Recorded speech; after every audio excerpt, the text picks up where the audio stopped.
Welcome back. Professor Nageshwar గారు మనతో ఉన్నారు. నమస్తే నాగేశ్వర్ గారు. తెలంగాణలో అనూహ్యంగా పుంజుకుని భారతీయ జనతా పార్టీ 8 లోక్సభ స్థానాల్ని కైవసం చేసుకుంది. ఈసారి మంత్రివర్గంలో అంటే కేంద్ర క్యాబినెట్లో ఎంతమందికి అవకాశం దక్కవచ్చు అనేది పెద్ద చర్చ జరుగుతోంది సార్. రేసులో కిషన్ రెడ్డి, ఈటెల రాజేందర్, డీకే అరుణల పేర్లు వినిపిస్తూ ఉన్నాయి. మీ అంచనా ఏంటి? మీరు ముగ్గురు పేర్లే చెప్పారు. బండి సంజయ్ పేరు వినకుండా ఉంటుందా?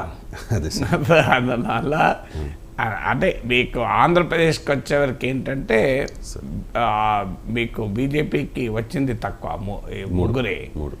అందులో అది తెలుగుదేశం పార్టీ మద్దతుతో గెలిచిన సీట్లు, సొంతగా బలంతో గెలిచిన సీట్లు కాదు.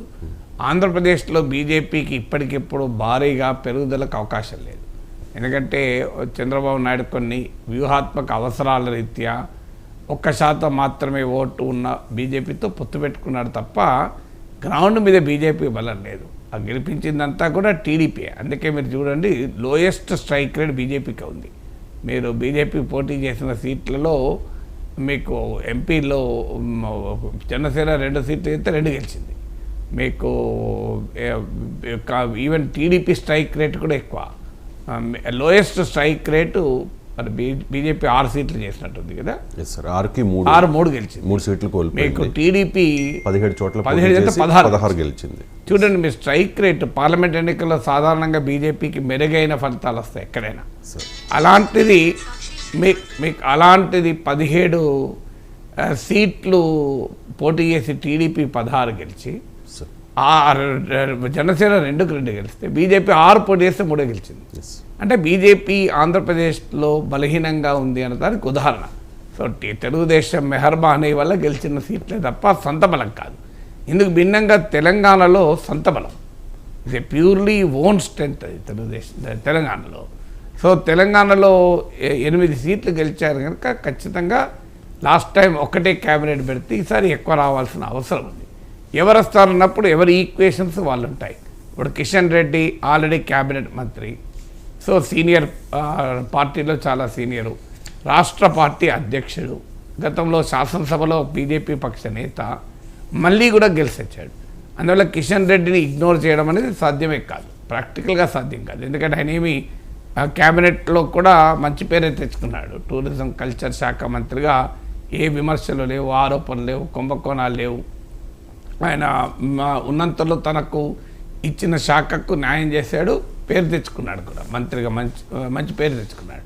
అందులో రాష్ట్రంలో కూడా ఆయన వివాదరహితుడు, పెద్ద కాంట్రవర్షియల్ పర్సన్ కాదు. అందువల్ల కిషన్ రెడ్డికి మళ్ళీ ఇవ్వాల్సిందే. అంటే ఏదో ఒక రీజన్ ఉండాలి కదా డ్రాప్ చేయాలంటే కూడా. సో రెండవ పర్సన్ మీకు బండి సంజయ్కి ఈసారి కేంద్ర క్యాబినెట్లో తీసుకోకపోతే బీజేపీలో అనివార్యంగా పెద్ద సంక్షోభం అన్న పదం పెద్ద పదం కావచ్చు, కానీ పెద్ద ఇష్యూ అవుతుంది. సో ఎందుకు అవుతుంది అంటే మనందరికీ తెలుసు, బండి సంజయ్ని డ్రాప్ చేయడం అనేది తెలంగాణలో అసెంబ్లీ ఎన్నికల సమయంలో బీజేపీ చేసిన హిస్టారిక్ బ్లండర్, చారిత్రక తప్పిదం అది. ఎందుకంటే బండి సంజయ్ అధ్యక్షుడు అయినాక జరిగిన పరిణామాలు మనం చూసాం. కేసీఆర్ పైన చాలా అగ్రెసివ్గా పోరాటం మొదలుపెట్టాడు, పాదయాత్రలు చేశాడు, బీజేపీ ఆర్గనైజేషన్ మొత్తాన్ని నిరంతరం రోడ్డు మీద పెట్టారు. సో ఏదో ఒక నిరసన, ఏదో ఒక ప్రొటెస్టు, రోజు పొలిటికల్ కంటెస్టేషను, బీఆర్ఎస్ను తీవ్రంగా కేసీఆర్ను విమర్శించడం, వాళ్ళు మళ్ళీ కౌంటర్ చేయడం. సో ఒక రకంగా BJP was always in the news. Telangana ఆ సందర్భంలో మీరు పేపర్లో చూడండి, ఆయన పైన నిర్బంధం, ఆయన జనగాంలో అరెస్టు, అక్కడి పాదయాత్ర పోతే అరెస్టు, ఇదంతా పార్టీని చాలా యాక్టివ్ ఫేజ్లో పెట్టినటువంటి నాయకుడు బండి సంజయ్. దాంతోపాటు హిందుత్వ రాజకీయాన్ని సంపూర్ణంగా రిప్రజెంట్ చేసినటువంటి నాయకుడు బండి సంజయ్. సో ఆయన విమర్శలు రావచ్చు, శవం వస్తే నీకు, శివ వస్తే మాకు అని, but that is what the BJP politics is కదా. బండి సంజయ్ మాట్లాడిండా, మోడీయే మాట్లాడిండు కదా. మోడీయే రామ మందిరం పైన బుల్డోజర్లు పోతాయని మాట్లాడిన తర్వాత బండి సంజయ్ లాంగ్వేజ్ను మనం తప్పట్టాల్సిన అవసరం లేదు. అది part of the BJP political language. So BJP political లాంగ్వేజ్ని బండి సంజయ్ మాట్లాడాడు. తర్వాత బండి సంజయ్కి బీజేపీ కార్యకర్తలతో, ఆర్ఎస్ఎస్ పరివారంతో, బీజేపీకి ఉన్న లాయల్ ఐడియాలజికల్ వర్కర్తో కనెక్ట్. అది ఒక ఎమోషనల్ కనెక్ట్ కూడా, మామూలు కనెక్ట్, ఒక భావోద్వేగపూరితమైన కనెక్ట్ ఉంది. సో అందువల్లనే బండి సంజయ్ని ఈవెన్ ప్రైమ్ మినిస్టర్ అప్రిషియేట్ చేశాడు కదా, ప్రత్యేకంగా ఆయన పాదయాత్ర గురించి జాతీయ కార్యవర్గ సమావేశంలో నరేంద్ర మోడీ మాట్లాడమని చెప్పాడు.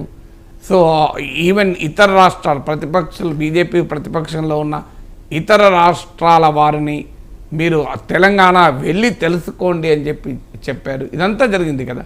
అమిత్ షా తుక్కుగూడ సభలో కేసీఆర్ను ఓడించడానికి నేను అవసరం లేదు, మా బండి సంజయ్ చాలు అన్నాడు. సో అందువల్ల ఏ రకంగా చూసినా బండి సంజయ్ ఆ రోజు అసెంబ్లీ ఎన్నికలకు ముందు ఆయనను డ్రాప్ చేయడం అనేది బీజేపీ బాగా దెబ్బతినడానికి కారణమైంది. రాష్ట్రంలో రాజకీయ పరిణామాలకు కూడా మార్చడానికి ఇది కారణమే. అంటే నాట్ ఓన్లీ బీజేపీ దెబ్బతినడమే కాదు, నా అంచనా బండి సంజయ్ని కనుక బీజేపీ అధ్యక్షుడిగా అలాగే కొనసాగి ఉంటే బీజేపీకి 8 సీట్లు కాదు, 14% ఓటు కాదు, కనీసం ఇంకో 6, 7, 8% ఓటింగ్ పెరిగేది. సీట్లు పెరుగుతాయో లేవో నేను చెప్పలేను, కానీ ఓటింగ్ అయితే ఖచ్చితంగా పెరిగేది. ఓటింగ్ పెరిగి సీట్లు పెరిగినా పెరగకపోయినా కాంగ్రెస్ పార్టీకి 64 సీట్లు వచ్చో రాకపోతే తెలియదు. సో ఒక రకంగా హంగ్ వచ్చేదేమో, ఇట్ ఈస్ పాసిబుల్, రకరకాలే.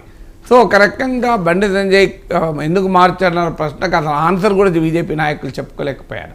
ఎక్కడికి పోయినా బండి సంజయ్ని ఎందుకు మార్చారు, కవితను ఎందుకు అరెస్ట్ చేయాలి, ఈ 2 ప్రశ్నలు. బీజేపీకి చెందిన జాతీయ నాయకులు 119 నియోజకవర్గాలకు పంపించారు బీజేపీ అధిష్టానం.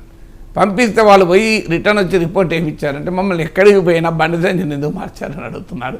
దీనికి ఆన్సర్ చెప్పలేకపోతున్నామని వాళ్ళు ఇచ్చినటువంటి ఫీడ్బ్యాక్.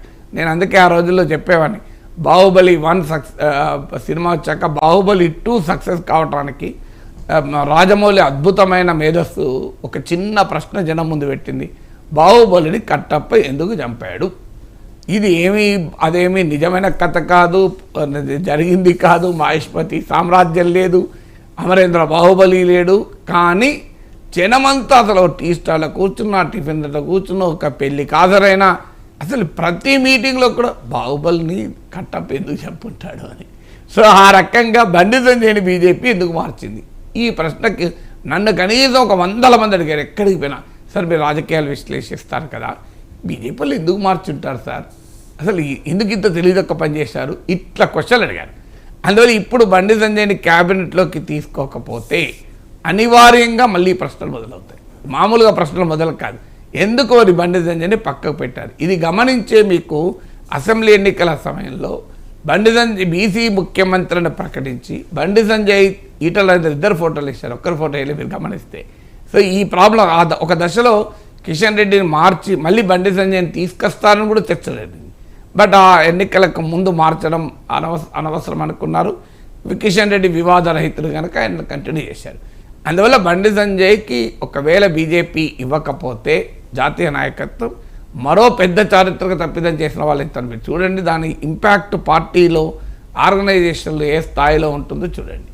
ఎందుకంటే బండి సంజయ్ కొలీగ్స్లో బండి సంజయ్ స్థాయిలో రోజు ఇంటరాక్ట్ చేసే వాళ్ళ గ్రీవెన్సెస్ ఉంటే ఉండొచ్చు ఆయన పైన, కానీ సాధారణ బీజేపీ కార్యకర్తకు ఒక ఎమోషనల్ కనెక్ట్ నాయకుడు. కానీ బండి సంజయ్కి ఇచ్చినప్పుడు ఈటల రాజేందర్ ఆల్రెడీ ఆర్థిక మంత్రిగా అనుభవం ఉన్న నాయకుడిగా బీఆర్ఎస్ నుంచి వచ్చాడు, మల్కాజ్గిరి నుంచి కూడా గెలిచాడు. సో ఆ ఈటల రాజేందర్ ఒక బలమైన సామాజిక వర్గం చెందినవాడైతే మున్నూరు కాపు సామాజిక వర్గానికి బండి సంజయ్ చెందినవారు. లాస్ట్ టైం అసెంబ్లీ ఎన్నికల్లో గెలిచిన 8 సీట్లు కూడా మీరు స్టడీ చేస్తే మున్నూరు కాపులు ఎక్కువగా ఉన్నటువంటి స్థానాల్లోనే బీజేపీ ఎక్కువ గెలిచింది. మీరు ఆ పొలిటికల్ జాగ్రఫీ తీయండి, క్లియర్గా కనబడుతుంది మనకు. అది మున్నూరు కాపులు ఓవర్వేయింగ్గా ప్రీపోల్ సర్వేలో కూడా 65-70% బీజేపీ కొట్టేశారు. సో అందువల్ల ఈ సామాజిక ఈక్వేషన్లో చూస్తే బండి సంజయ్కి పోటీగా ఈటల రాజేందర్ అవుతారు. పోటీ అంటే ఇద్దరికి ఇస్తే పోటీకి లేదు. మరి ఇద్దరిలో ఒకరికి కేంద్ర మంత్రి ఇచ్చి మరొకరికి పార్టీ అధ్యక్ష పగ్గాలు ఇస్తారా, లేదు ఇద్దరికీ ఇస్తారా చూడాలి.